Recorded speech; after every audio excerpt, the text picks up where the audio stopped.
Hadji with a Hadgley. Anyway, I disagree. That's your opinion. We got quite heated there. It's not like you. No. And the stadium erupts in red, white and blue. You've never seen anything like it. Let's go.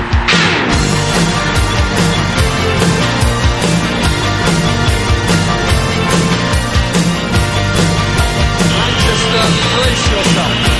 Rangers are coming!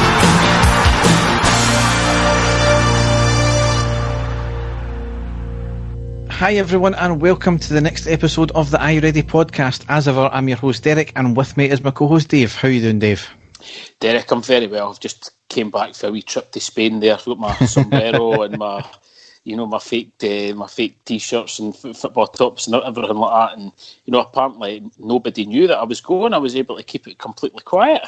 Aye, well, you never told me, so, did you bring me back any booze or anything like that? No, I didn't, mate, and I didn't go into quarantine either, but, it's just me and wee ball and goalie that can get away with stuff like that, you know what I mean? Well, aye. I was trying to think of something funny there, but I couldn't. No, you can't. No. Yeah, well, we'll certainly get into that shortly, but we've obviously got a few games to cover. Leverkusen, we've got St Mirren and St Johnstone as well as the farce that is Ball and Golly. If his name wasn't bad enough, his play against us was bad enough, it still allows Celtic to sign him, and I'm guessing they're regretting doing so now. So I suppose we better go down the tunnel and onto the pitch.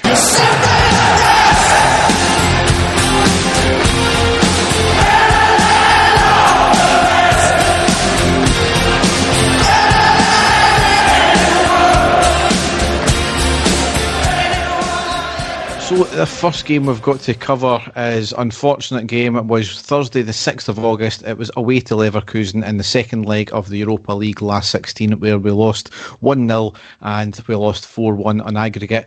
To be expected, Dave, wasn't it?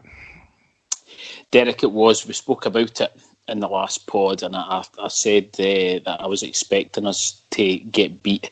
They're a class act, a team. They have played quite a few more games than us, so they were well in their stride. And I was fearing the worst, Derek, but the scoreline certainly wasn't anything that we can say. We can't say that we went over and got hammered and all of that. But I'll let you get into the game anyway, and we'll discuss after. Yeah. So we lined up McGregor, Tavernier, Barisic, Helander, Goldson, Barker, Jack, Davis, Kent, Aribo and Morelos. On the subs bench we had Firth, Edmondson, Hadji, Jones, Stewart, McCrory, Barjonas, Arfield, Mayo and Patterson. So as full strength squad as we could have hoped for. Yep. Obviously the new signings couldn't play because of UEFA rules. The gaffer was in his tracksuit top, which I thought was a bit strange, but then it turned out it was 32 degrees at kickoff. Yeah. So certainly sweltering heat there. And that was, I did put out a tweet during the game as well, given the way we played, given the fact that he was in a tracksuit top as well, I felt we almost resigned ourselves to this was a hindrance, this game. It was more of a pre-season game because certainly as us being the chasing team and needed to chase the game and get the goals, we certainly didn't look like doing that at all, did we? No. We never showed really anything in the half. And I know we're playing a level of opposition a far cut above ourselves, but there was a point in the first leg where we did show, what we were made of. We gave them a good game for half an hour. We'd never done anything in this game. No, and I think that's what's upset me, Derek, and upset a few other people. And I know in the grand scheme of things, you were hearing people saying just exactly what you said there, that it was, more like a training game and stuff like that. But I think I was just more disappointed. As I say, I'll let you get into the actual game itself, but I think the thing that annoyed me the most is it took so long for us to have a shot and goal, and then eventually when we did, we actually had two excellent chances to score, which could have changed, the game if we'd have thought about it in the end. But it was too late by then. But like I said, I'll let you get into the match anyway, Derek. Yep. On the 5th minute, there was some lovely play in the middle of the park going forward. Cross in from the left for Morelos, who had a bad first touch in the box, and he lost possession. Really poor from Morelos there. 14th minute, a shocking challenge on Morelos. Leverkusen player came steaming in with studs showing. A yellow card given, but for me it was a borderline red, which is going to become a feature of the next couple of games. 15th minute, Leverkusen hit the bar from a volley in the box. A good move, worked from the right. A let-off for us right there. Yep, definitely.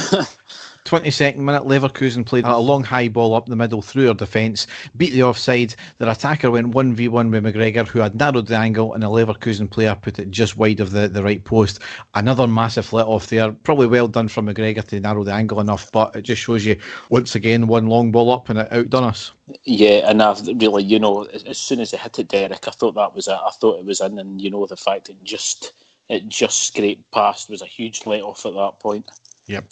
26th minute, there was a wee water break. This is one of these UEFA protocols now with COVID and all that kind of thing. It went on for less than a minute. 32nd minute, long shot by Leverkusen, but well off target. 37th minute, Leverkusen on the left played a lovely long floated ball into the box. The attacker gets a volley to it, but well high and wide. It was a stunning cross, mind you, for the attacker to get the ball. 39th minute, there was a corner in from the right from Leverkusen. Free header in the box and a great save from McGregor. Was right at him, however, he had to be alert. A foul was blown for a push on our defender in any case, but you play to the whistle as always. 45th minute, just before half time, shot by Leverkusen from distance, just by the right post. So we had a couple of let-offs in that half. We had. It's hard to say if we had held our own or just been a bit lucky that way, but as I said, we certainly needing to chase the game, and we offered nothing. No, and as I say, at that point, I said to myself, surely in the second half, we were needing to score 3 goals, and for us, the closest that we got was to the edge of their box, and to have absolutely no shots. It was sort of clear that we weren't going to be getting or doing much, and it was more about just trying to keep the score respectable. That's what I thought, Derek, and it's quite sad when it's our team, regardless of the opposition, that that's how we were playing, but that's how it seemed to be. A few let-offs, but at the same time I actually thought our defence played quite well, and I thought that Helander had a fantastic first half. He seemed to be dealing with absolutely everything that was coming in, and maybe starting to show the type of player that we were hoping that we were going to get, because I thought he was really good. If there's one plus point from the game, the game in the first half anyway was Helander. I thought it was excellent. Yeah, contrast that with Morelos and Hadji. Hadji was off the boil, and Morelos, he just looked kind of uninterested, and he wasn't even doing his usual tracking back thing. I know he wasn't getting really any service, but he wasn't doing his usual tracking back and really digging deep for that one. But that's. There's obviously mitigating circumstances with that one. Into half-time, though, as you said, kept it respectable. However, it was effectively putting us out of our misery on the 50th minute when Leverkusen scored their first and only goal, obviously.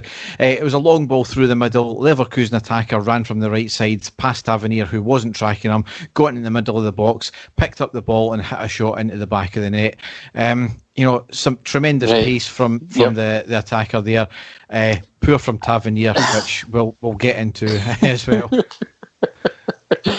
Yeah, I know what you're going to say, Derek. As soon as I watched it back, when I watched it live, I thought, oh my God, who was marking him there? He was able to waltz through.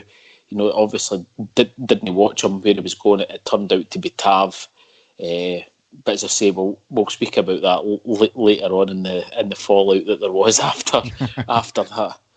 So in the 53rd minute, Leverkusen play a simple ball through the defence. The attacker was in space, got a shot off, but McGregor saves with his feet. 60th minute, Hadji off, Barker on. 65th minute, Kent and Davis off, Jones and Arfield on. Another water break in the 67th minute.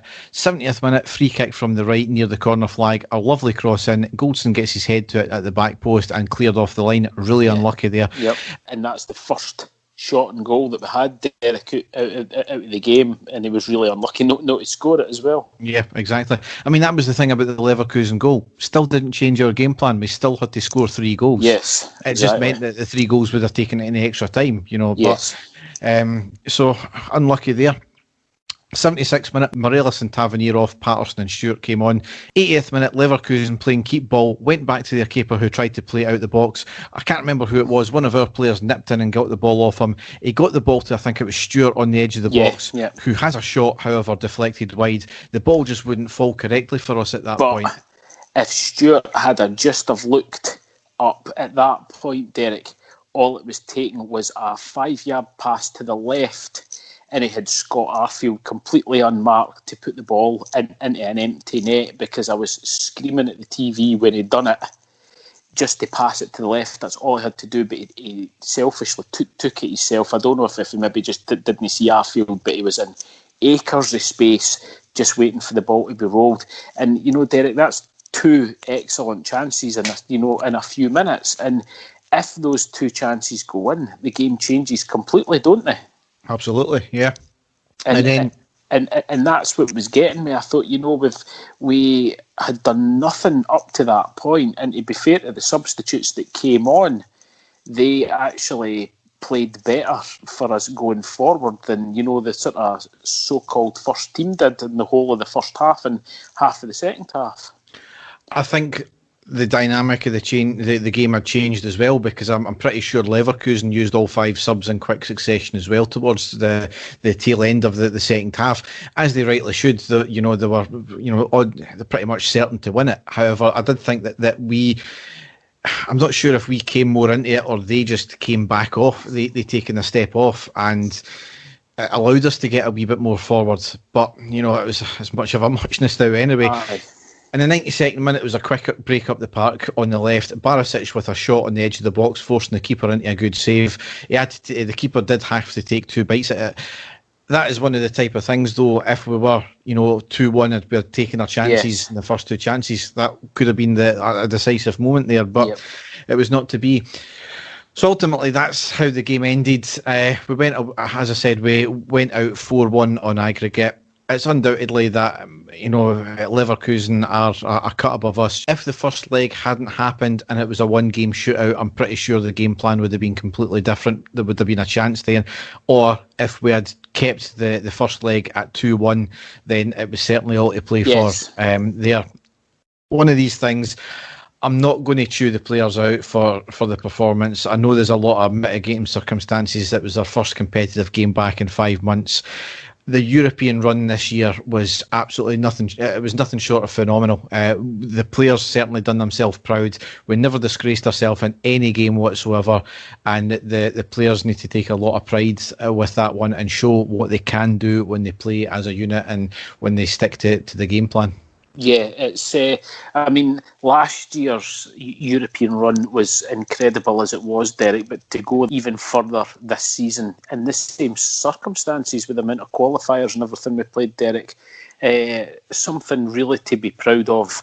We, put a lot of really top teams to the sword, didn't we? And we scored a lot of cracking goals. And it's just a shame that just with everything that happened with COVID and everything that happened in the world, that that game had to go, without fans being in the stadium, without our fans being there, and it was going to be difficult, Derek. The third goal at Ibrox really did sort of change the whole narrative for us, like you said. But certainly, absolutely nothing to be ashamed about. They are a top team. I must admit, really, really good team. And, just the guy that scored the goal is, going to be signing for Chelsea for about £80 million. So, that tells you it all. So, no, quality team, but just a bit disappointed that we didn't try and go for it a bit more, because sometimes the way I see it, Derek, is that you've got nothing to lose in these games. So just go, really go for it. But they didn't really do that up until about the last 15 minutes of the game, and then it was too late by then, and that's about the only thing that I'm a wee bit disappointed about. Yeah, certainly one thing that nobody can be proud of, and they certainly should be ashamed of, is Brandon Barker's hair. Now, I actually thought it was Archie McPherson's love child that was coming on with us. Oft. Oh my God, I think the boys need to stop kidding himself, Derek. Just get it shaved off. Yeah, I mean, there comes a point when, you've lost that much. Certainly I don't have that issue now, and I don't think you do either, but, there comes a point when you've lost that much, you just need to lose it all, so. Or go and speak to Chris Boyd and see what he did. Dick Advocaat as well, for that matter. Exactly, Wayne Rooney. Yep, there you go. So it goes into the next game, which was Sunday the 9th of August. It was at home to St Mirren and we won 3-0. A lot of different things here. It was a new look Rangers TV, which was absolutely fantastic. Flags up in the seats. Clive Tilsley on comms. No Tom Miller. Turns out he was doing the radio commentary. There was pipe crowd noise, certainly for the first half anyway. There was a new score and time graphics as well on RTV. And just RTV, the whole presentation, the whole commentary team, it was fantastic. It was so professional, and the amount of money that's been pumped into it is amazing. It is, but it's great that the club are going in that direction, Derek, and the pundits that they're getting in also, and the insight is just absolutely fantastic. It is, I don't care what anyone says. It's it's right up there. It's as good as anything that Sky can produce. Better than BT, in my opinion, and certainly, the BBC Scotland can't get anywhere close to it, let's be perfectly honest. So, no, absolutely top drawer. And my favourite moment, it wasn't even the scoreline of 3-0, it was the co-commentator Kevin Thompson saying during the second half, Barker got a whack in the face there. Do you think that was meant, or a wee slip of the tongue? I think that was meant, wasn't it? He'll say it wasn't, though. Yeah. But anyway, we lined up McLaughlin, Tavernier, Goldson, Hadji, Jack, Kent, Aribo, Kamara, Morelos, Balogun and Barisic. On the subs bench we had Firth, Bassey, Helander, Davis, Itten, Patterson, Barker, Jones and Arfield. Now, obviously after the Leverkusen game there was questions about Morelos and the fact that obviously there's the deal with Lille potentially on the table there, and the gaffer did turn around and say that it's obvious that his head was turned. Now he did obviously go on to say that he's professional. I've had a word with him and he's focused fully on Rangers, but after Gerrard's comments about saying that, you would have thought that Morelos wouldn't have been starting the game. However, he did, so a bit surprising, but certainly glad he did in this game. Definitely, Derek, and again, it shows. I mean, we all know that there's been the interest from Lille there, and we've kind of all been waiting for him, the word to say that he's left the club and he's signed and stuff like that. But he is still with us, and certainly in this game, it looked as if he was getting back to top form, which is excellent. Yeah. And one notable player for St Mirren was that Jack Annick was in goal for them. And unfortunately for us, he had probably the game of his life as well. Yeah. Definitely, it was brilliant. I don't know what game some people were watching, but they said there weren't great saves he pulled out. Well, he kept it respectable in the first half for them. So definitely, yeah. Yeah, some cracking saves. But anyway, on the third minute, Hadji with a free kick. It was off the wall and up and over for a corner. Fourth minute, there was a cross in from the left off the shoulder of Morelos. Falls to Hadji, who has a shot but deflects off a defender and into the hands of the keeper. 11th minute, lovely through ball from Hadji to Morelos in the box. Has a quick shot at an angle and forces the keeper into a save and put it out for the corner.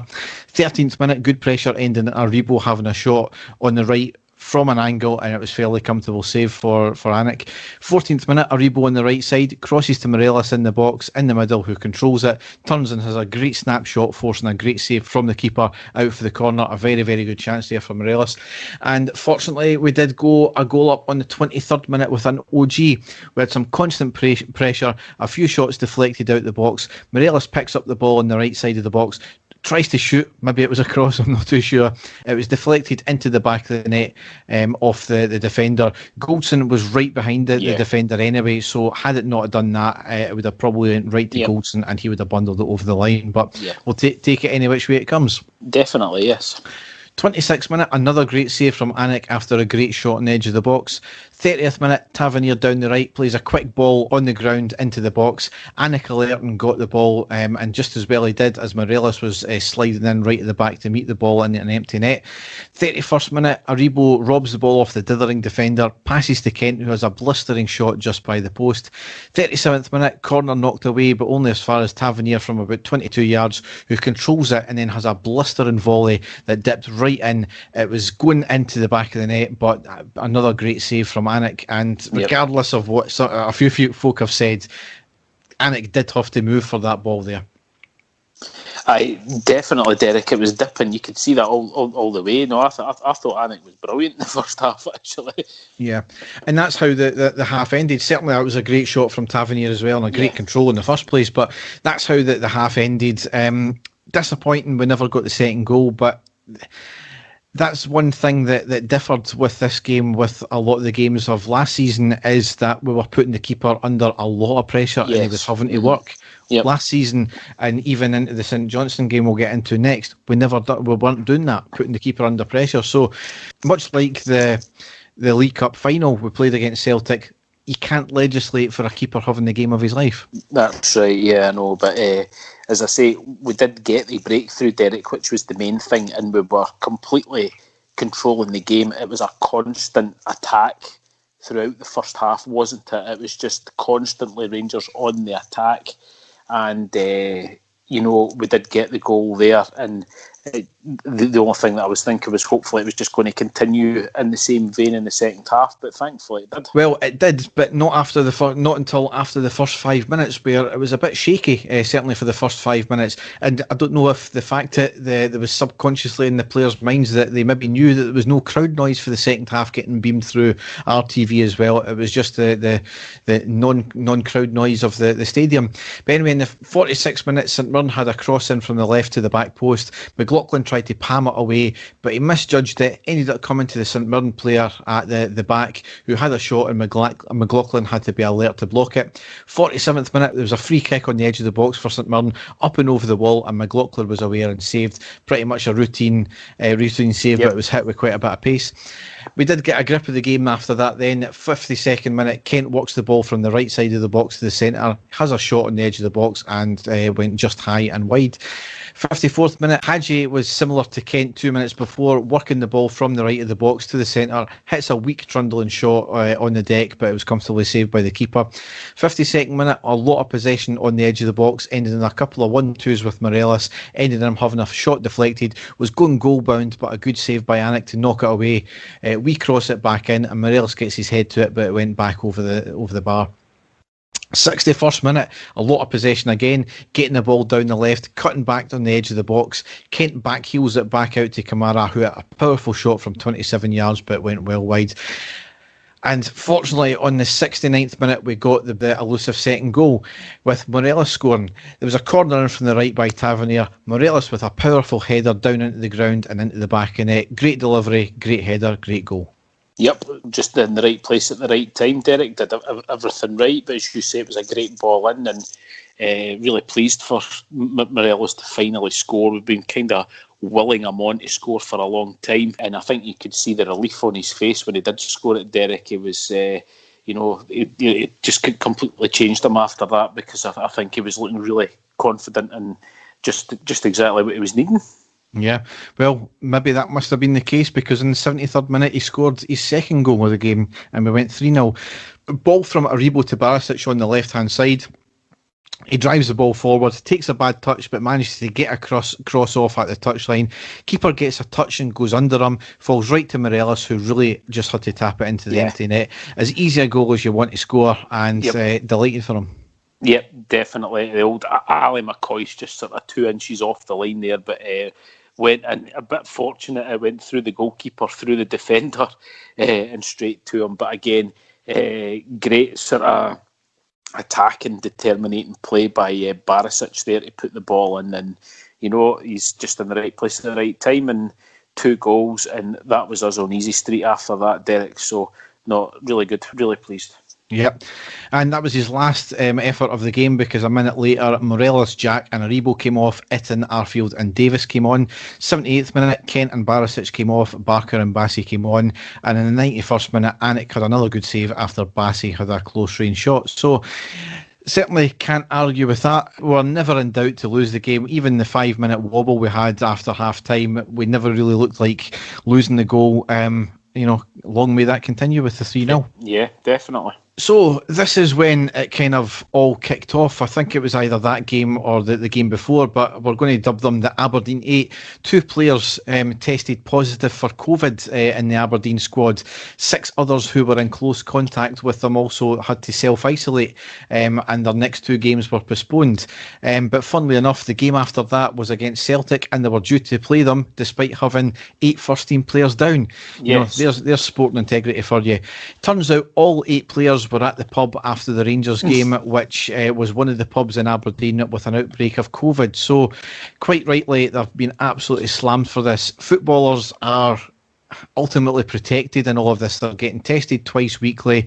They're still to follow certain regulations. Yes, there's certain mitigating circumstances where their partners or their family members or other friends might visit, and they might be out and about and they might pick it up and transmit it.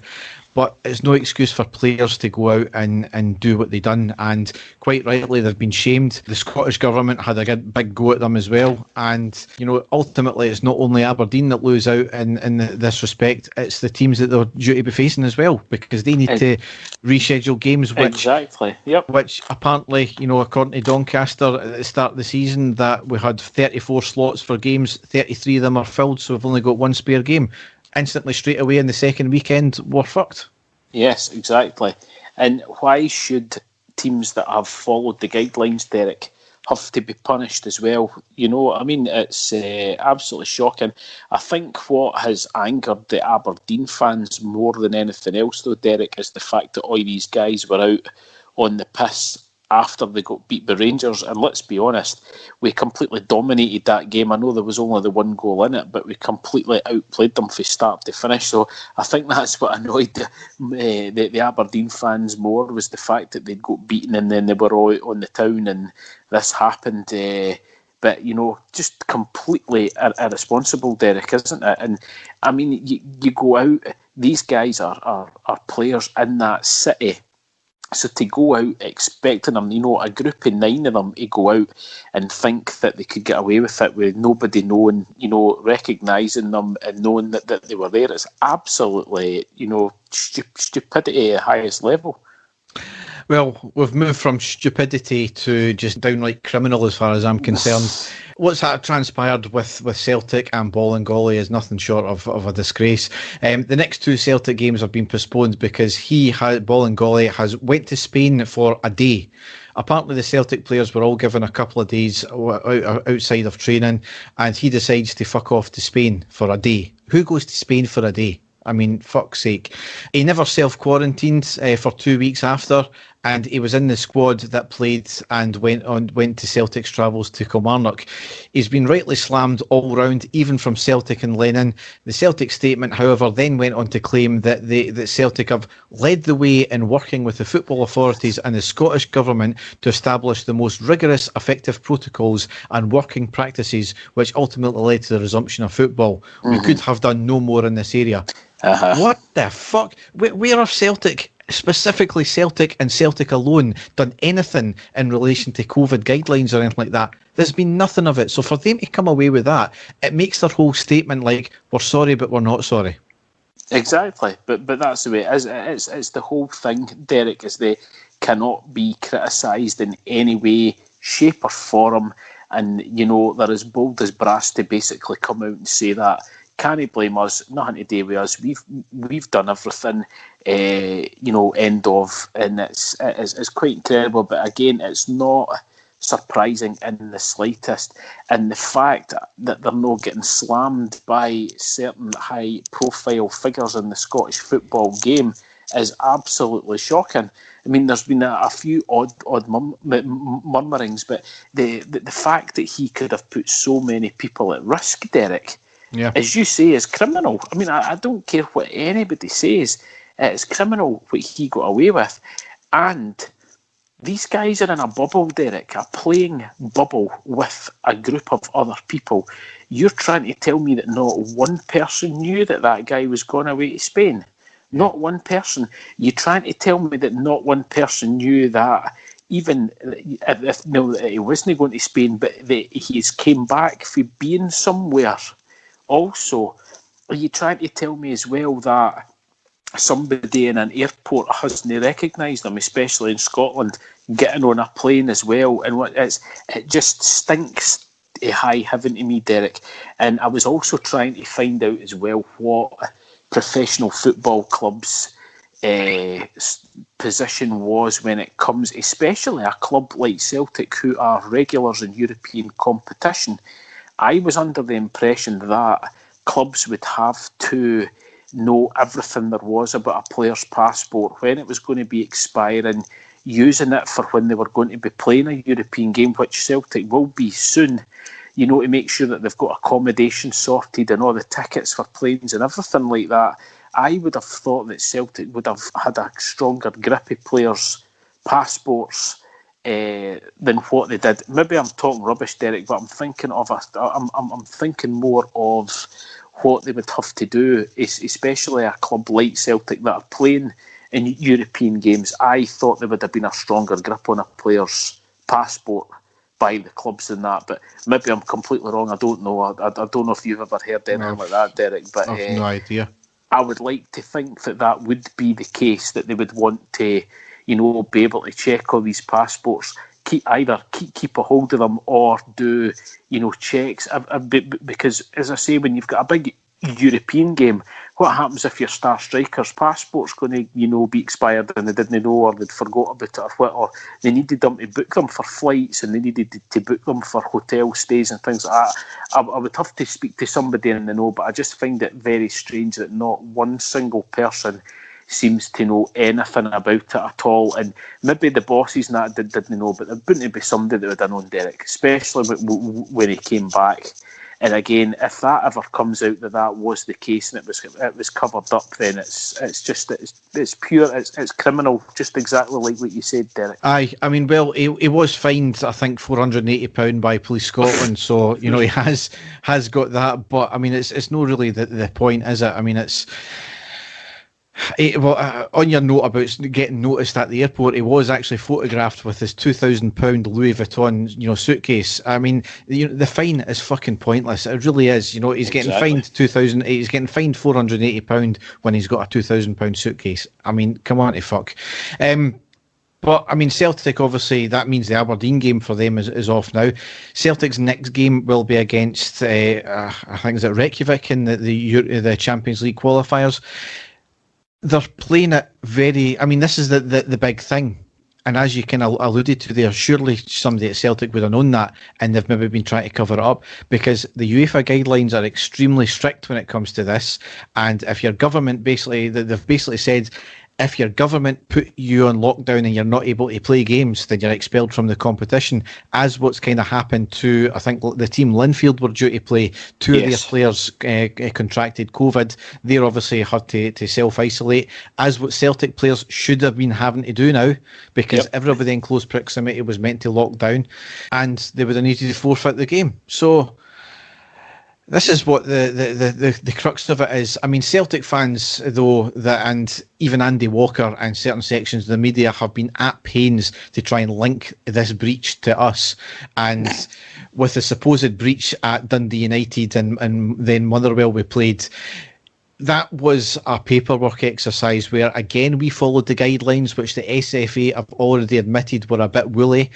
And any hearing that happened, it was admitted that we've got no case to answer at all.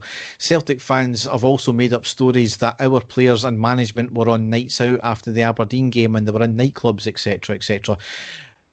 Celtic fans are lunatics. There's no getting away from that. But for Andy Walker to try and link this to us as well is, nothing short of despicable. In response to this whole crisis now, obviously the Scottish Government were going mad at this as well, and rightly so. In response, the Joint Response Group for the SFA and SPFL have stated that all non-Premiership training is on pause until the 24th of August, pending an update from the Scottish Government guidance on the 20th.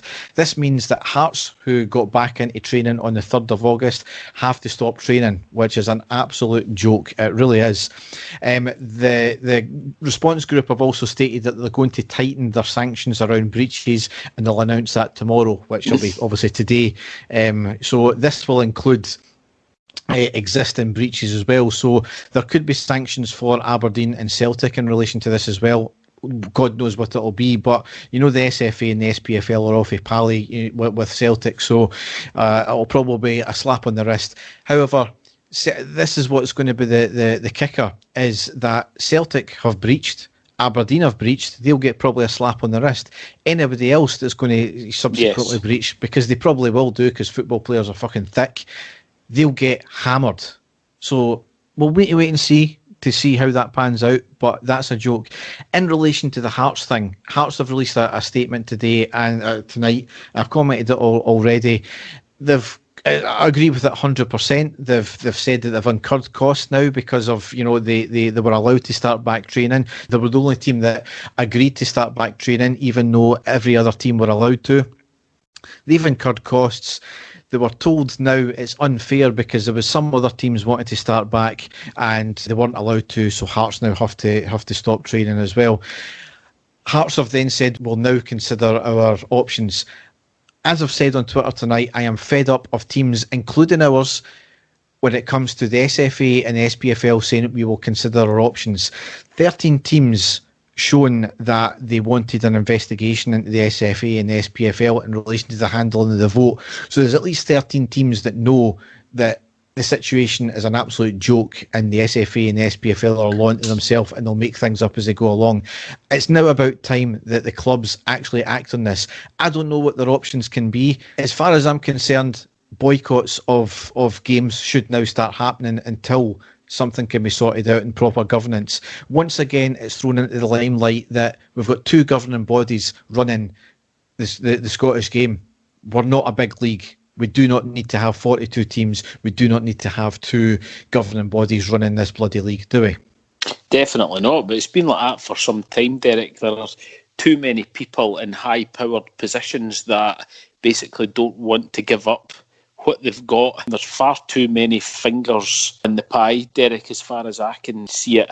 And as you say, you have two governing bodies for such a small league, with a league with such low income, and take Rangers and Celtic away from it, Derek. It's not exactly a hugely supported league either, throughout all of the divisions. So it's a farce. It's always been like that for a long time. There should only be one governing body for the whole of Scottish football, but as I say, there's just too many people in power that don't want to slacken their grip on what they've got, and it just makes the game a farce, Derek. It's all it is. Yeah, but anyway, we'll see what transpires with these potential sanctions and such like and punishments. But certainly the teams that haven't been punished are Celtic and Aberdeen in this respect. They're getting their games postponed, but so are the teams they're meant to be facing. So exactly. And what's funny is Holocob are clearly working overtime once again, because the Scottish Sun have put out a story tonight that Celtic fullback Bolingoli wanted on loan with option to buy by Amiens, the team Amiens. That's a load of bullshit, because he's a shite player and he's caused a lot of controversy anyway. So, yeah, I'm pretty sure clubs are wanting him right now, don't they? Fuck's sake. I know, but he's good for fags and fake Lacoste t-shirts, isn't he, though, Derek? Yes. But anyway, into the more important thing, the final game we've got to cover tonight is Wednesday the 12th of August at home to St Johnstone in the Premiership, where we won again 3-0. So, it was the same team that lined up against St Mirren. On the subs bench, though, we had Firth, Bassey, Helander, Davis, Itten, Patterson, Barker, Roof and Arfield. Now, again, a mission of McGregor there from the starting lineup or even the subs bench. He was the third kind of pundit on the touchline. And he did kind of say something that was a bit strange. He kind of said that it was, nothing, not one thing in regards to his injury. I think he's taken an injection. He's kind of alluded to the fact that it's maybe just old age. So could this season be the last season for Shagger in terms of being the number one keeper? I'm not sure, Derek. The one good thing for us, though, is that his deputy appears to be, a quality goalkeeper as well.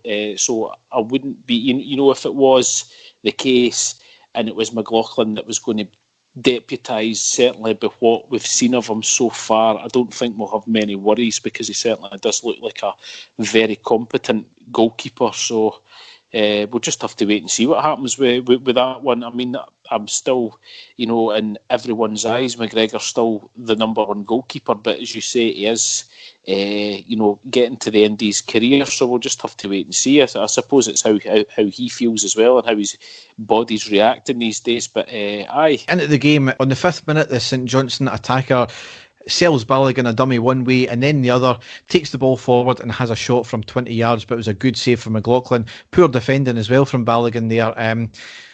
13th minute, Kent had a shot from distance but it went well over the bar. 19th minute, Morelos clearly taken out from about 25 yards from goal, and the resulting free kick, Barisic scored with a peach of a goal. Free kick from 25 yards, curled up and over the wall into the top right corner. Absolutely sensational, Derek. Absolutely sensational. As soon as the ball left his foot, I knew it was just hitting the top corner. Everything about that goal was just sheer class, and after that I thought Barisic was outstanding. Yep, absolutely. 23rd minute, Kent on the left with a step over, then a lovely cross into the back post. Keeper palmed it away as it could have went in. Went to Morelos at the back post, however, he slips and unfortunately loses the ball.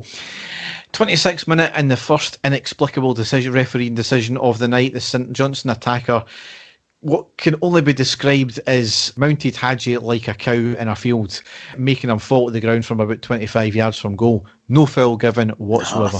Shocking, I know. Terrible. Yeah.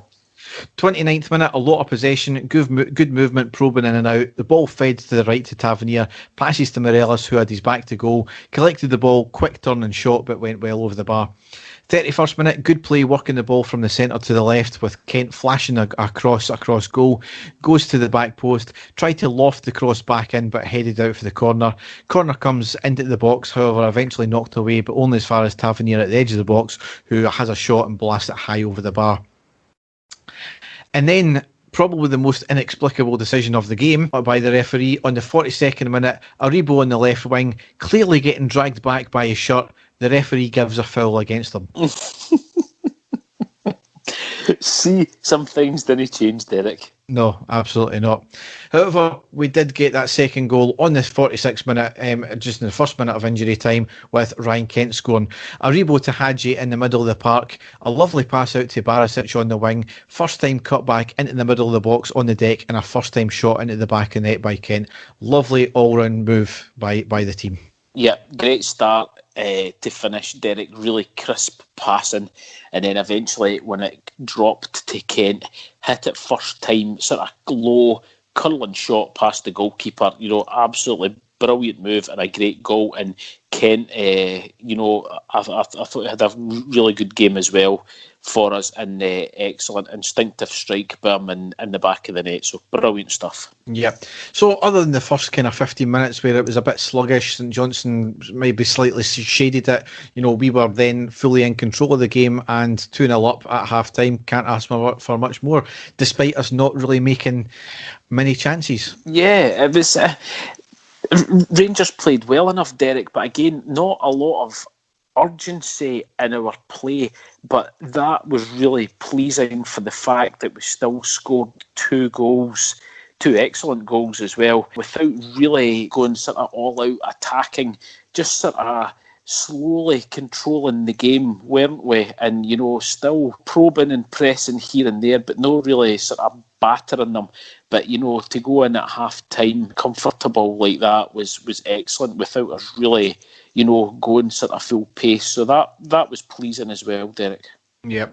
So into half-time, Balogun came off and Helander came on. Now, I don't think we've heard anything about what's happened with that. Aye. If he's picked up a knock, hopefully it's just a precaution. Yeah. Hopefully it's not serious. However, it might just have been a case of Helander, we've paid good money for him. Balogun still trying to find his feet potentially. We're giving Helander get some game time. That's maybe all it's been. Hopefully that's all it is. But certainly in the 48th minute, lovely play with Jack getting the ball into Aribo on the right side of the box. Aribo passes to Morelos into space in the middle, who has a shot, but saved by the keeper out for the corner. Very unlucky. Morelos had a lot more time than he maybe thought he did. So yeah, I think so, yep. However, the resulting corner, we went 3-0 up with Aribo scoring. Corner whipped into the near post by Tavernier. Aribo gets in front of the defender and gets his head to it into the back of the net from close range. Another great delivery, another great header. Yep, and a fantastic time to score again, Derek. Just, completely putting the game to bed. Great awareness by Aribo, running into the front post and just a wee flick past the goalkeeper. Simple goal to score, Derek, but again, great vision by Aribo to get in there, and that's the points to Rangers, which is great, and it gives the manager options now to bring some players off, that are maybe he's wanting to rest and things like that. So no, delighted that they put the game to bed so early in the second half, Derek. Yep. 51st minute, Kent has a bicycle kick just over the bar after some great link-up play, ending in Hadji controlling it with a keepy-uppy with his first touch one way, and then a volley pass the other way to Kent, who tried to volley it into the back of net. Really unlucky, would have been a cracking goal. 53rd minute, free kick floated into the box on the left, and Helander gets his head to it, but it went just wide. 60th minute, Aribo with a shot over the bar after some good build-up play. 60th minute, Kent, Aribo, Jack and Morelos off. Davis, Arfield, Itten and Roof came on. A quadruple substitution, clearly never been done at Ibrox before. Exactly. I was about to say that, Derek. Couldn't quite believe it when I seen it, and that I thought to myself, I bet you that's never happened before in a competitive match. So there you go. Yeah, and that's maybe something that kind of taking the sting out of the game. We never really created much after that. It maybe upset the balance. I don't know if it was the players or they were just, they knew the game was over, didn't want to pick up any injuries, etc. But in the 68th minute, it was a quick break up the park by St Johnstone after a mistake by Goldson in the St Johnstone half. Helander chasing back and managed to get a foot on it and put it out for the corner. Absolutely fantastic by Helander as their attacker was in goal. And for a big guy, the speed of him there to get back was brilliant. Well, I think that maybe displaced a few rumours that some people said that he wasn't the fastest, Derek, because I heard that for quite a few for quite a few people talking about Helander, that he was a solid guy, good in there, but he wasn't the fastest. Well, he certainly covered a very long space there in a very short period of time to get back and tackle the guy, because it was the first thing I thought. I thought, look at the speed of him there. So, that was excellent to see as well, and shows that he's getting back to sort of full match fitness as well, and, definitely not as slow as a lot of people think he is. No. We'll get into Goldson after this match as well. But in the 71st minute, the third inexplicable refereeing decision, Itten was clearly fouled in the box. He tried to stay upright, but he couldn't, and then he eventually fell over. That's probably why there was no penalty given. However, the near side linesman should have seen that he was clearly kicked in the shin by the defender. Should have been a penalty for me.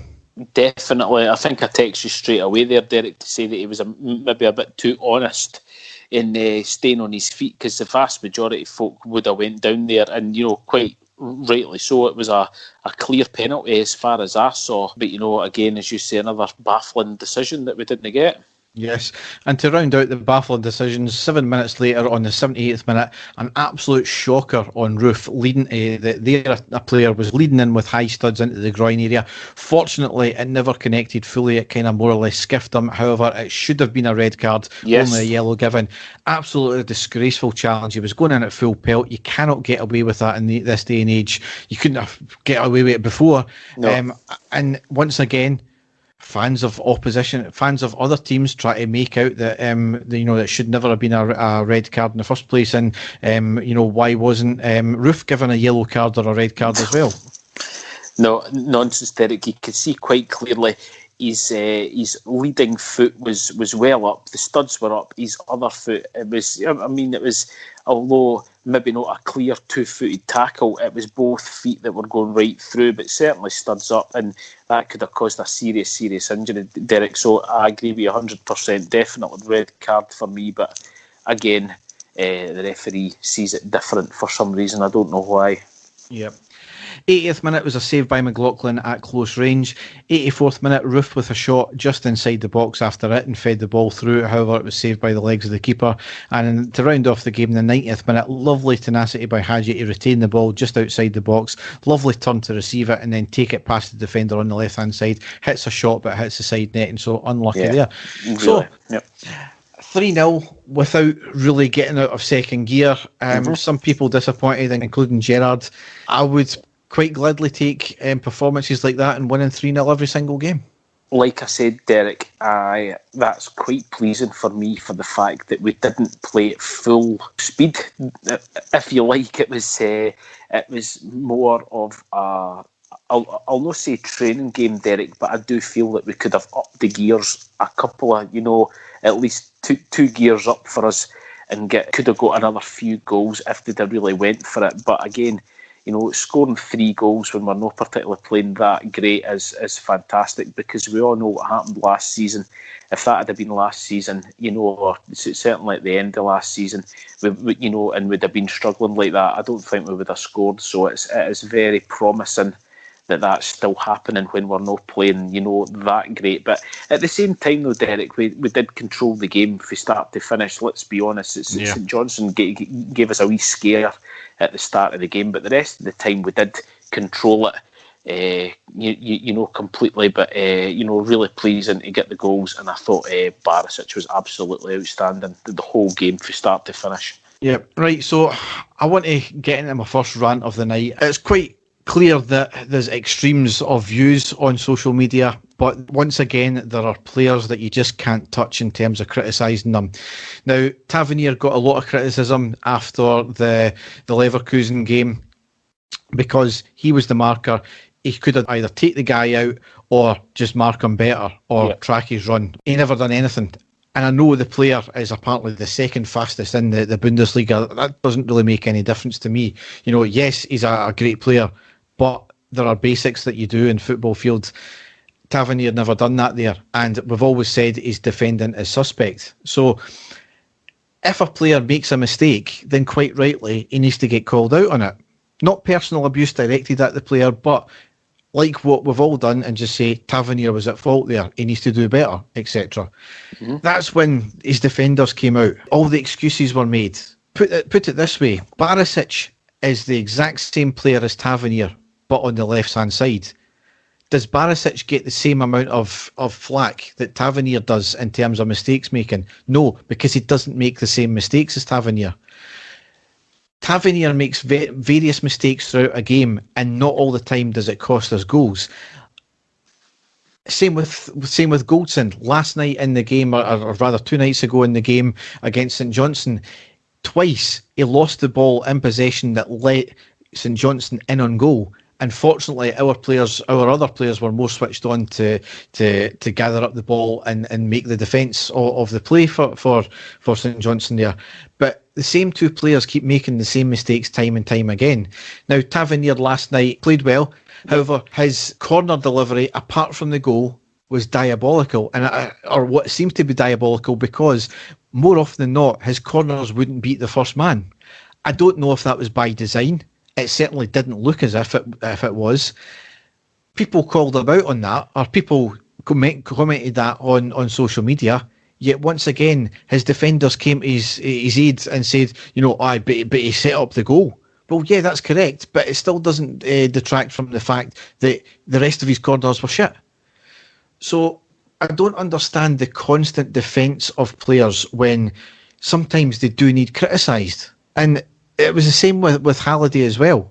I just don't understand it. There's some players that some fans feel that should never be criticised. I don't understand it, Dave. I think it goes, but Derek, a lot of, and I don't know if it's a younger fans out there, that are defending them, guys that have been watching them for the last sort of 3 years since he's been playing with us. He's certainly not the player that he was when he first came, Derek, because the player that, we signed, and I know we were playing in the Championship, but even when we were in the Premier League, when we got back to the Premier League, he was a guy who opposition fullbacks, left backs and left wingers were dreading to play against, because he was, and his defending always has been suspect, Derek, but in his first sort of 2 seasons with Rangers, he was doing a lot of attacking down the right wing and playing fantastic. His delivery of the ball was sensational. He was, able to beat players. His overlapping runs were tremendous. He was getting to the byline. He was causing all sorts of problems. When we got back into the Premier League, he was doing exactly the same thing. And then all of a sudden it sort of stopped, Derek, didn't it? I read the tweets that we were getting, and there was people trying to say, well, he's the sort of perfect modern fullback, and the system that Rangers play, I don't know if they were trying to make out that he's not really supposed to defend, Derek. That's kind of the way I was reading some of the tweets. The formation and the style that Rangers play, he's supposed to be getting down into the positions and all that, and I was like, that's great, but surely he should still be able to track players when he's supposed to. Simple things like that. And we were getting it thrown in that that's the reason that Jack and Kamara are playing in midfield every week. It's to cover Tavernier and Barisic going forward. So I get that as well, Derek. I get that when we are attacking. But the goal that Leverkusen scored against us was the prime example of Tav just completely switching off. And I know the guy is an absolutely phenomenal player and stuff like that, and possibly, but that to me was just a simple matter of a better track the man. And he might still have got the ball, Derek. He might still have scored the goal, if Tav had tracked him. But at least it would have been there. At least it would have been showing you that it was still switched on. And it's things like that that are getting me. And there are, are we talking maybe 50-50 with the balls that he's putting into the box? Sort of half of them are quite good quality and the other half are absolutely dross? Or would you say I'm being too kind to him there? I would say you're being too kind. I mean, this is the thing, is we've never said he's shite, and that's what somebody threw back to me, is I've said that he's not a defender. I mean, he can't defend properly. He was getting better at points, but he still makes these individual errors and lapses of concentration. Yeah, it's more that. It's the lapse in concentration when it comes to defending and marking, Derek. I don't think his ability, I think he could be a good defender, and certainly the basic stuff. It's the lapses in concentration. But the thing is, I said, what I did say is that when his forward game is off, which last season was more off than on, then he's an empty shirt, because if he can't defend and his forward game's off, then what's he doing in the team? And as you kind of said as well, it was thrown back at us that, well, that's part of the system and he shouldn't defend. Well, right, so then you've got your midfield coming back to defend, right? So you've got cover then. But as I said to you just there, Barisic does the exact same thing, but doesn't get the same flack because he doesn't make the same mistakes. So then it's a case of, right, if you're keeping that system then, so either the system's wrong, the manager needs to change it, or it's the personnel that's wrong, which means Tavernier that's wrong. So you can't have it all ways and defend them. And it's the same with Goldson. He had 2 lapses of concentration where he lost the ball. As I said, one of them was deep inside the St Johnstone half. Shouldn't he be losing the possession there for a start? He shouldn't be that far up, for a start. But it's just these lapses. And then somebody threw back to me, well, name times when Tavernier's cost us a goal through things like that. And I had it on the tip of my tongue, but I just wasn't wanting to say it. But somebody else did for me, and it was 2 goals in consecutive games against Young Boys, lapses of concentration, carbon copy goals, and then shortly after against Celtic, I think he had cost us like 3 goals in 4 games over that wee period there. And yeah, maybe it's not a lot, and these mistakes a lot of the time do get covered up because we're not conceding goals from it, like the Goldson ones the other night there. But it's these lapses in concentration when we're drawing, we're 0-0, or we're only 1-0 up. As I said to you, in the Aberdeen game, my feed was delayed.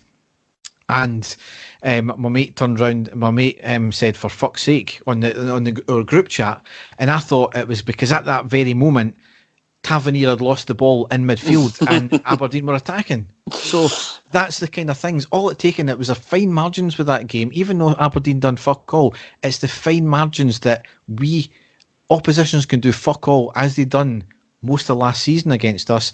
But one mistake cost us goals, which ultimately cost us the points and cost us the leagues. But anyway, I mean, that's enough ranting, but I'm pretty sure this subject will come up time and time again, which, you know... So basically, you hate Tav and you think he's shite, Derek. Pretty much, yeah. That's the long and short of it.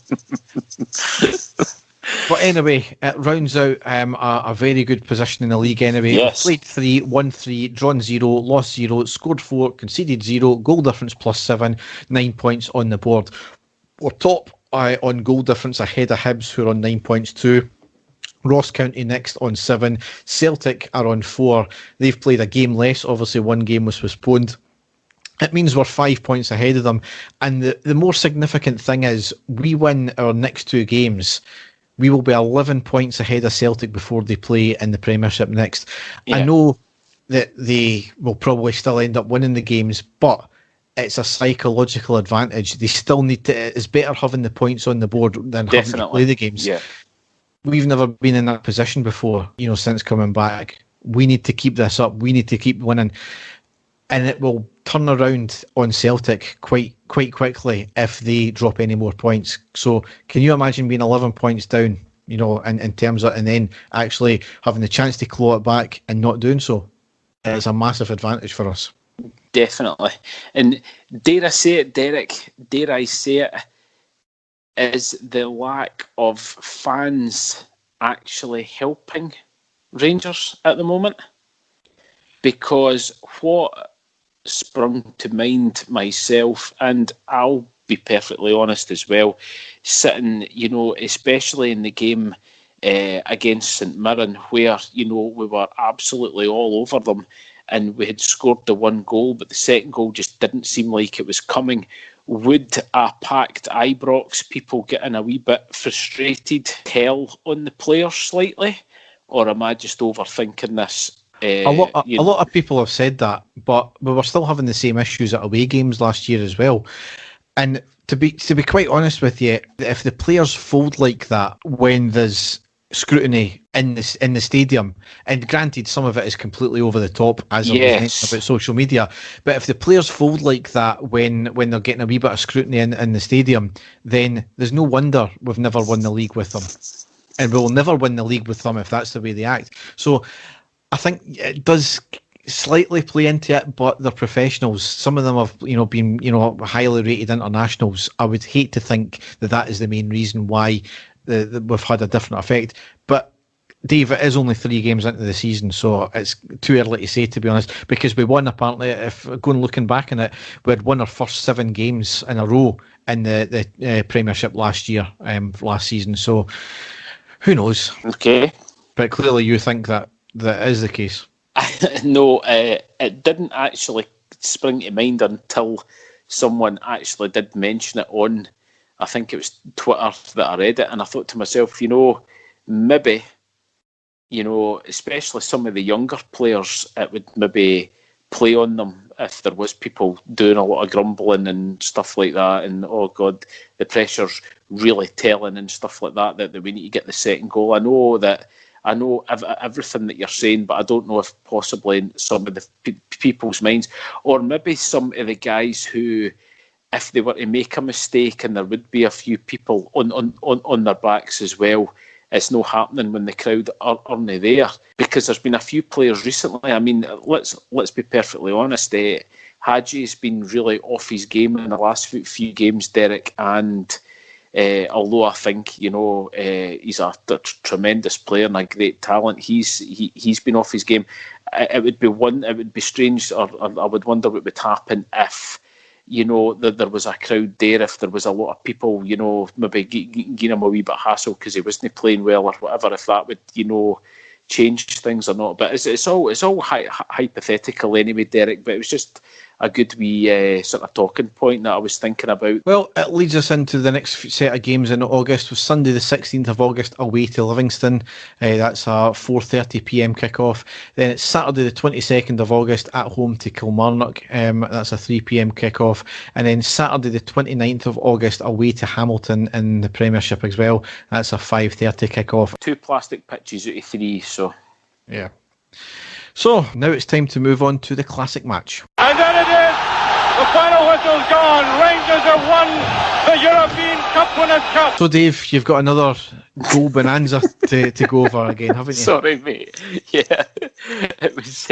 I was looking through matches last night, Derek, and I found a game that I was lucky enough to attend, and it was a game where we absolutely annihilated Hibs and scored 7 goals. It was a game, the 30th of December 1995, where we took on Hibs at Ibrox. The Rangers team that day, Andy Gorham in goals, Alec Cleland, David Robertson, Richard Gough, Gordon Petrich, Ian Ferguson, Paul Gascoigne, Charlie Miller, Gordon Durie, Brian Laudrup and Oleg Salenko. You remember him, Derek? What a guy. The Hibs team on that day, Jim Leighton, Pat McGinley, Hunter, Tortolano, Kevin Harper, Darren Jackson, Keith Wright, Mickey Weir, Kevin McAllister. So quite well-known players in the Hibs team, Derek. So, and, experienced guys. So it wasn't as if we were playing against a sort of very poor Hibs team, but the final score was something quite remarkable. So starting off in the early stages of the game, there was a break by Rangers. Gascoigne, Oleg Salenko on the right-hand side of the box. He had a low shot, which was well saved by Jim Leighton. Then Hibs, not long after that, Darren Jackson to Pat McGinley, who had a long-range shot, but thankfully straight at Andy Gorham. Then a few minutes later, a corner to Rangers. Paul Gascoigne with the corner. It was headed down by Richard Gott and a snapshot right in front of Jim Leighton by Gordon Durie, and it was a sort of reaction save by Jim Leighton. Good save, actually, and it was cleared away, so Rangers really going for it that. Gaza pulling all the strings not long after that. Great curved ball to Oleg Salenko, who had a low shot on the right-hand side, but again saved by Jim Leighton. And then on the 30th minute, Rangers make the breakthrough. Takes it past some Gascoigne. Charlie Miller's onside, and Rangers are 1 up.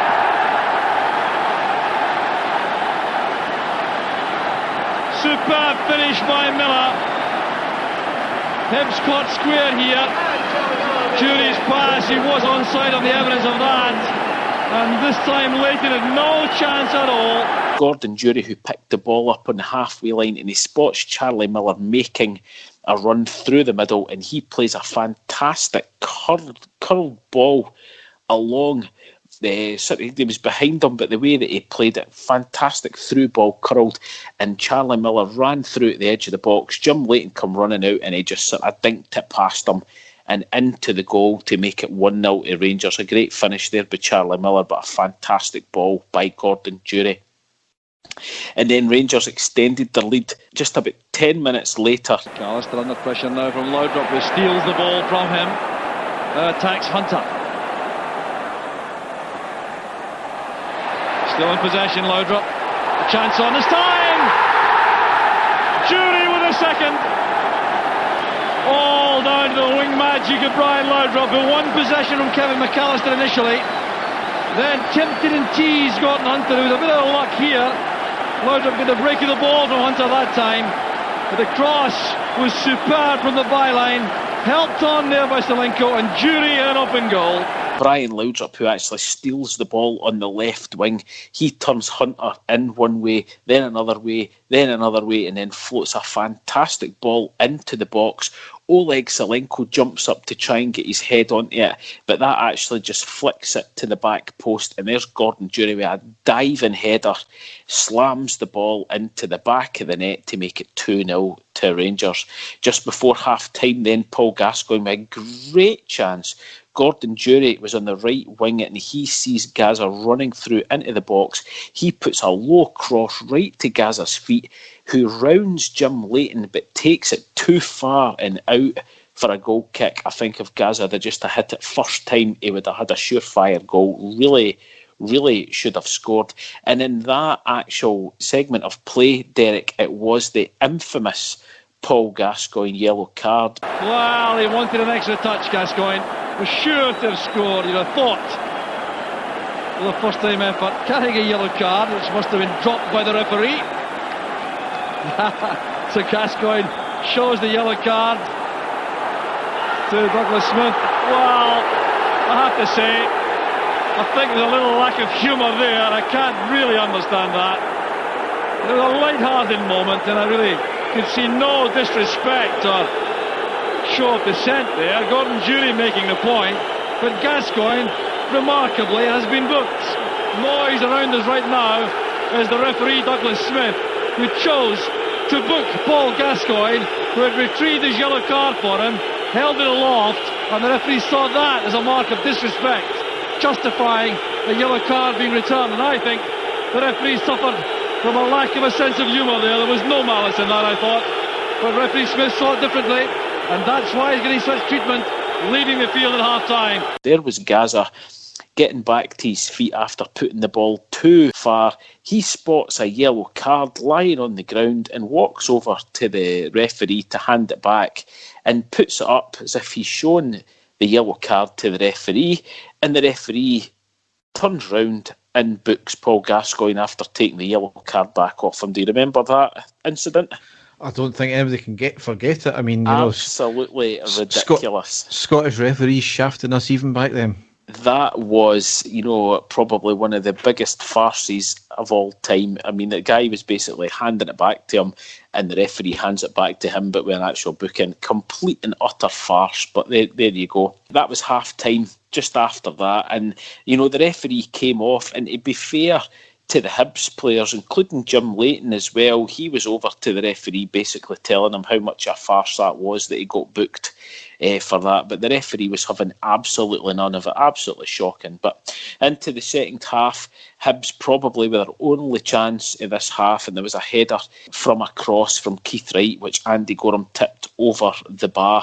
And then on the 52nd minute, Rangers extended their lead again to really put the game to bed. Good tackle by Tweed on Solanko. That's Gordon Jury. And that's a terrific goal for Rangers. Gordon Jury's chip shot. It's 3-0 to Rangers, and this was a stroke of genius.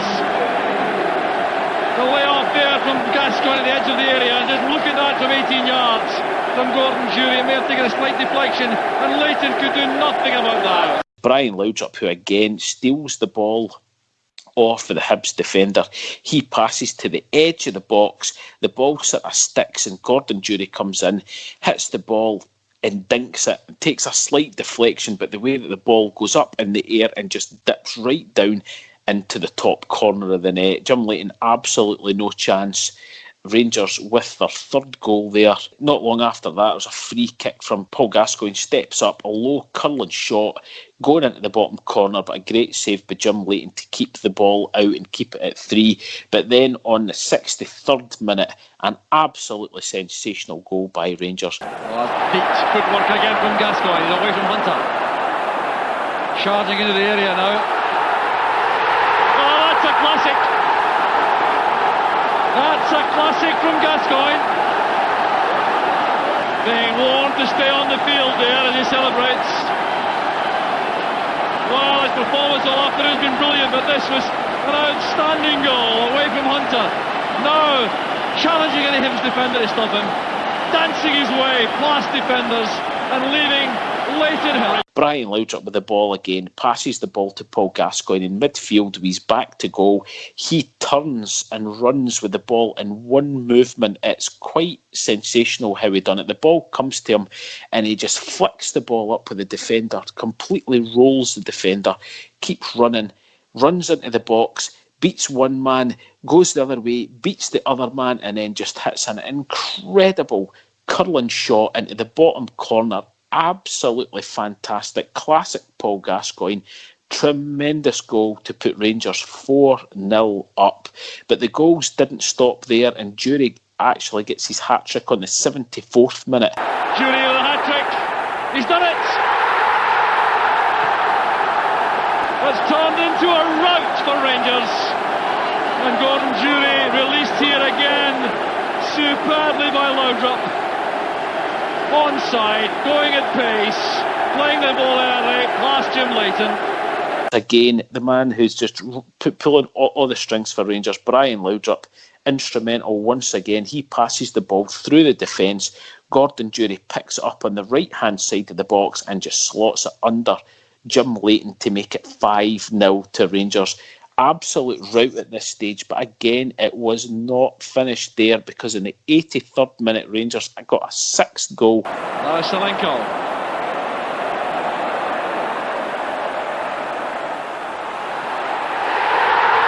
Number 6. Everything going Rangers' way suddenly. 7 minutes from the end, Oleg Salenko gets his 8th goal of the season. He certainly got the break of the ball here against Andy Millen. Shouldn't have managed to get a second chance here and then squeezed the ball beyond Leighton. Brian Laudrup, again, I keep mentioning him, is absolutely incredible. He runs into the Hibs half. He plays the ball out to Oleg Salenko on the left-hand side, who beats his man. The ball sort of breaks off of somebody's legs. It comes back to him. He hits again a low shot, dipping shot past Jim Leighton into the bottom corner. 6-0 to Rangers, and that's with 7 minutes left to play. But again, it was not finished there because we only had to wait another 3 minutes to finish the rout. Gordon Jury to get his 4th goal of the game, and Rangers 7th. Ian Ferguson breaks for Laudrup. Good tackle by Jackson. There's Jury. Goal number 4 for Jury, and Rangers are 7-0 up. When the ball breaks to him, back to goal at the edge of the box, he twists and actually hooks a shot into the bottom left-hand corner, past the sort of trailing defender's legs to roll into the back of the net. And that's how the game finished, with Rangers winning 7-0. It was quite sensational. I was privileged enough to be at the game that day and to see the likes of Brian Laudrup and Paul Gascoigne at their best in one game was tremendous. But don't take anything away from Gordon Jury. He was right in the middle of it all. He made a few goals as well as scoring 4 goals also. And I think it's a player that we forget a lot about as well, Derek, was Gordon Jury, because he might not have been the flashiest player, but he was certainly a dynamic player for us, a very effective striker. For both club and country, and I had the privilege to meet him just a couple of years ago, and he was excellent. He spoke away as a really nice guy. So it's a great game to actually go back and watch, even just to watch Paul Gascoigne's goal, which was just absolutely out of this world. Surely you can remember most of that game, Derek. I can, but you have to really feel for Gordon Jury because he scores a hat-trick in the cup final, which was dubbed the Laudrup Cup final. So he's largely forgotten about. And then he scores 4 goals in this game, and he's still largely forgotten about because everybody remembers Gaza getting booked by the ref. So exactly, and then scoring that goal. So exactly. I think that was the type of striker that he was, Derek. He wasn't a flashy striker. He wasn't the centre of attention, but certainly was. I mean, he scored goals for us, in the Champions League as well. And a very important player for Rangers. He was a sort of, if you could get a utility man striker, because he could play on the wing as well as up front, and effective both, very powerful, very fast. And I think if it wasn't for the likes still having Ali McCoy at the time, and Laudrup and Gascoigne, who were the superstars of the team, he might have been sort of higher thought of, but it's not until you look back now that you appreciate how good a player he actually was. Yeah, absolutely. So, Dave will be back in the next episode with another classic match. Hopefully not a massive editing one this time. I'll settle for a 1-0 game, Dave. I'll take you up on that, mate. So, it's now time to go into the news.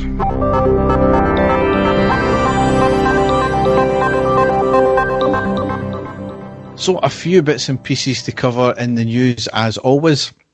First one is the mega store at Ibrox is now open. It was open before the Leverkusen game. It was open till 10 p.m. that night with queues around the stadium, and it really hasn't stopped all week. Pictures came out as it was getting done up, and it's one of these things you should never judge something until it's finished, and I include myself in that one because I said to my mates, it looks like they've spent £250 in it rather than 250,000. But certainly that's not the case. The main pictures look absolutely cracking from it, and Dave, you actually went to it as well. Yeah, like I said, my son was wanting the training gear. I'm afraid I'm too old and too fat, Derek, to fit into a Rangers top. I refuse to go out and buy a XXL size top.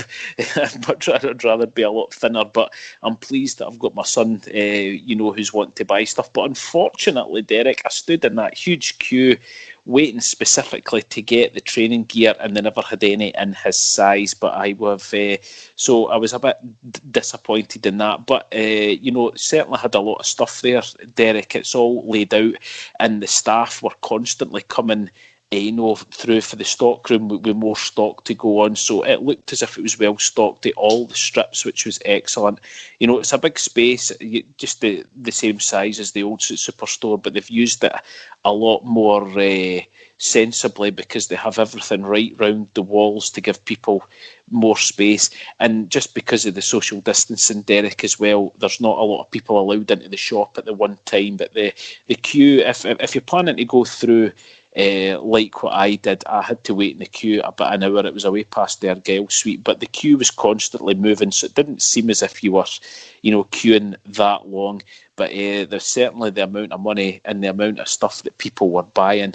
It's looking really bright for the club. It's looking great. I'm absolutely delighted, and hopefully I'll be able to get his new kit ordered. I think I'll have to do it online to make sure he gets it. So no, really impressed, Derek. And there's more and more of the training range coming out, which looks absolutely cracking, and a lot more of the leisure stuff that's coming out as well. But we have to remember, Derek, it's still very early days, and for the amount of stock that they've sold is quite incredible. So I'd like to find out what happens in maybe a month's time when things start sort of calming down, exactly how much stock has been sold, because I think it's going to be way, way, way over all expectations. Yeah, well, Rangers announced on Saturday that they had sold around 100,000 tops. That's the home and away jerseys. Incredible. That didn't include anything like the shorts or the socks or the training gear or other merchandise or anything like that, even the third top that just came out. So based on that, give or take, obviously, given the fact that they reduced prices for kids and junior tops, but that's around £6 million we've taken in from that. So obviously, we only get a percentage of that. Obviously, Castore need to take their cut as well and all that, but that's an incredible amount of money. Yep. I think it's taken even all of us fans aback by the demand. So Castore can be forgiven to an extent, which we'll get onto in a minute, for not being ready for a demand like this, as they said they would be, because I think it's taken everybody by surprise how much was sold. Getting on to the more concerning thing, though, is, as I tweeted the other day, as much as I think that some people were daft to go mad at their pre-orders that hadn't arrived for 9 a.m. on the 1st of August, like they all thought was going to happen, it's an absolute disgrace that some still haven't received them, and some have even had their pre-orders cancelled. Some of these people have already been into the shop, and they never bought the top that they pre-ordered because they were expecting their order to arrive.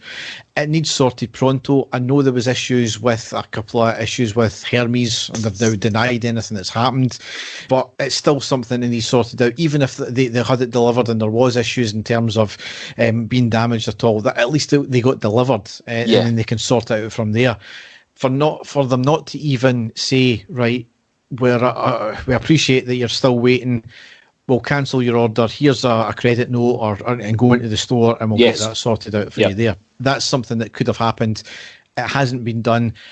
Lessons will need to be learned. I know Castore, I've said that there has been issues, and as I said, in terms of not getting it delivered on the first, like everybody thought, or as somebody said, that it was on their invoice that they were getting it delivered on the first, there were mitigating circumstances, COVID and the Sports Direct deal.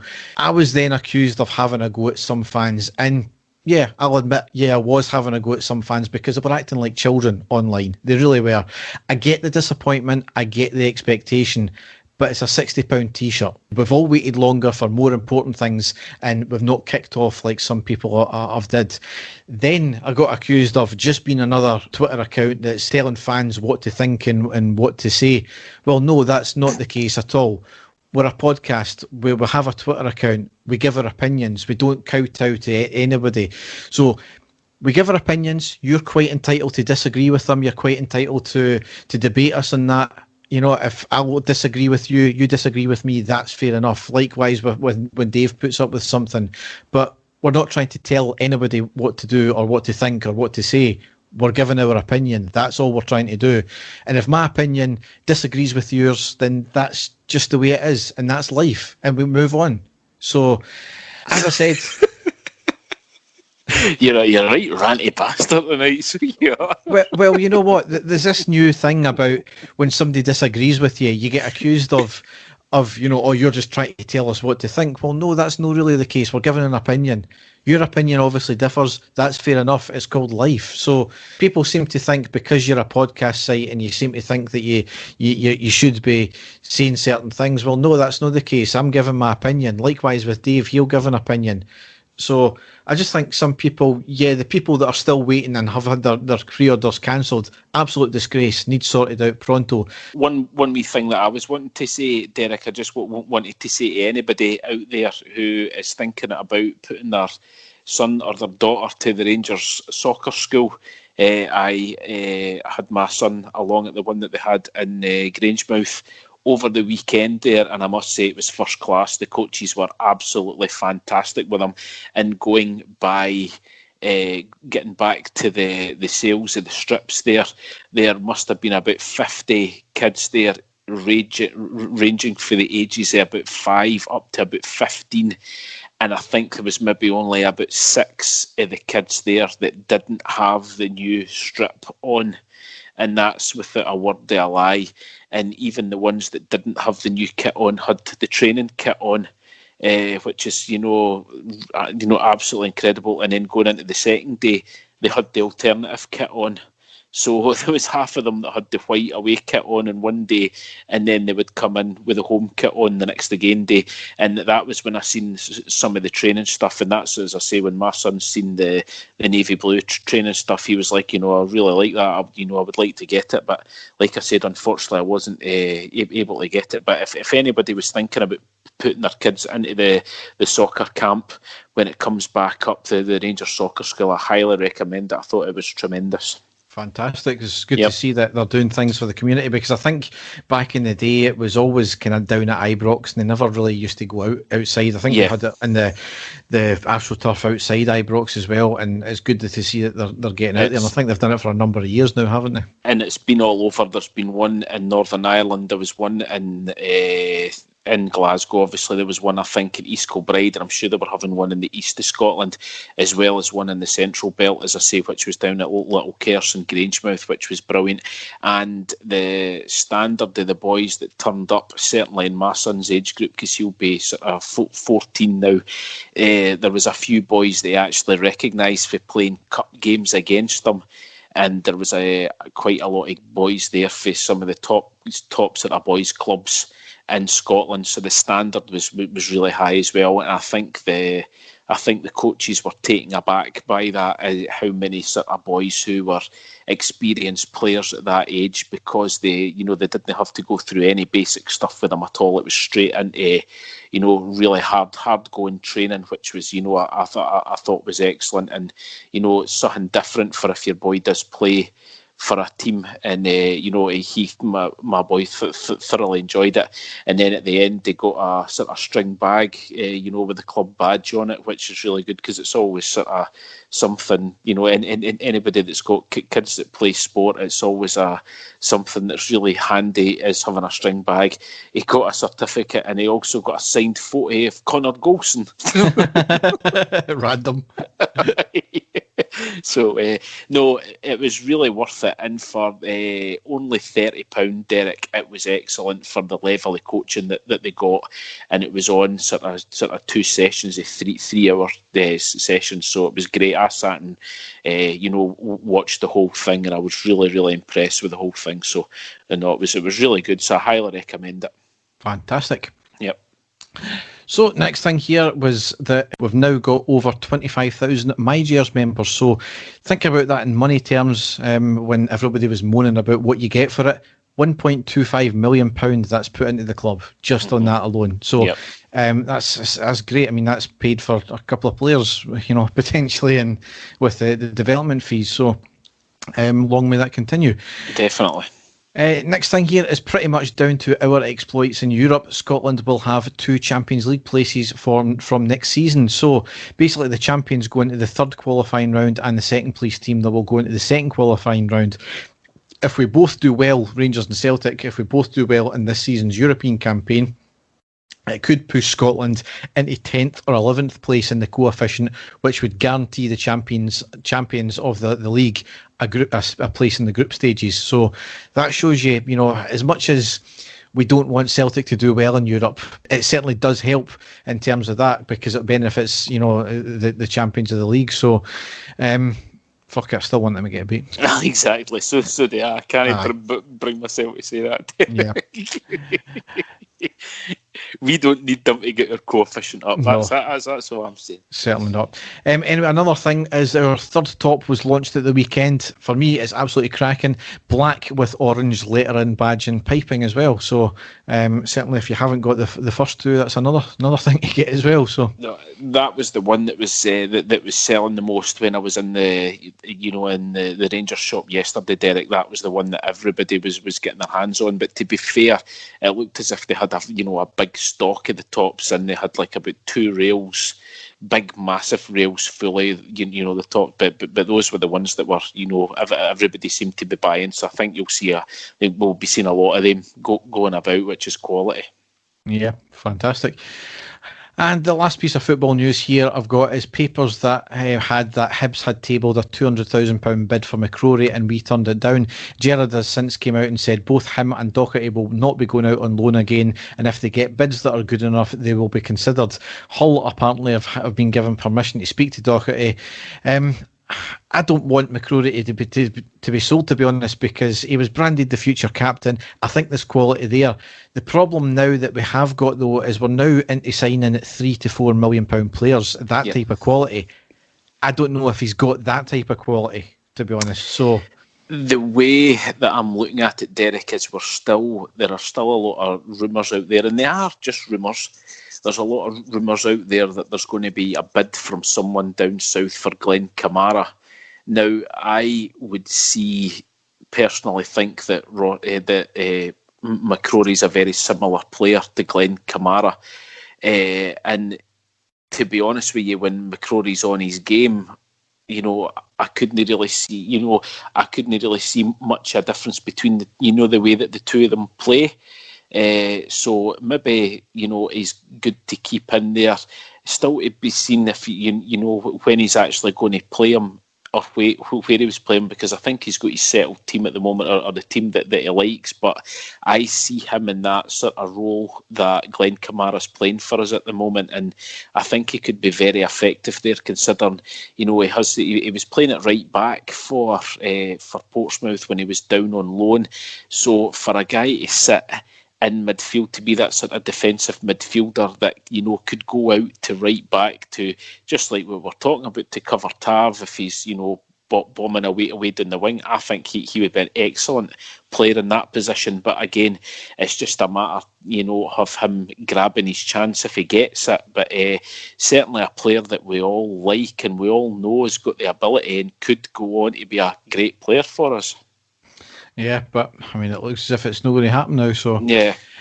But anyway, man with flip-flop fetish arrested after stealing 126 pairs to make love to. Okay. I mean, I like flip-flops, Derek, but just to put my feet in. Therapat Clara aged 24, was detained after dozens of complaints came from baffled locals that their footwear had gone missing in central Thailand. Okay. Officers eventually identified the suspect from CCTV footage outside his latest alleged victim's property. He was arrested on Sunday afternoon, May the 24th, at his rented home, where officers counted 126 pairs of stolen flip-flops. Okay. Therapat allegedly admitted stealing the sandals. He said he would wear them around his home as it turned him on. The alleged thief said that several hours of wearing flip-flops, he cuddled them, he kissed them, before stripping off and rubbing them on his body. He then explained that he would have sex with each of them. How does that work? I don't even want to know, Dave. Once he had finished with one pair, he threw them aside and then went looking for new flip-flops. So, puts the moral of the story, Derek. If you know that this boy's had them, didn't use them again, didn't put them back in your feet. I don't know if there is a moral to that story, to be honest. Maybe a warning. Yes. Anyway, fugitive caught after blowing his cover with a fart. A wanted man who hid in the bushes in an attempt to evade police blew his cover when he farted. Realising that officers on the scent were closing in, the suspect had fled into woodland near Harworth in Nottinghamshire. His location remained a mystery until they heard a noise believed to be the sound of someone breaking wind. He was arrested alongside another suspect found hiding behind a fireplace in a nearby home. One of the pursuing officers says, "I was almost out of wind, but luckily enough, the suspect still had some." Way. I heard him letting rip and followed the noises to a bush. He was arrested after failing to appear at court, and a 30-year-old man was arrested in relation to other matters. I think the moral of that story is that if you're going to commit a crime, take a shit first. Aye. Don't have beans for your dinner. Yes. So on that note, that ends the podcast. As ever, you can, if you want to check out more of our stuff, you can go to our website, which is ireadypodcast.wordpress.com, and you can find all the stuff we do, which is still needing to be updated. Unfortunately, I just don't have the time these days. So we'll see what happens in the coming days with the issues with the COVID breaches, and all we can hope for is our games still go ahead and we pick up the 3 points. Yep, keep winning, keep having clean sheets, Derek. That's all we can hope for, and extend the points at the top of the table. But certainly everything is looking positive at the moment. So long may it continue.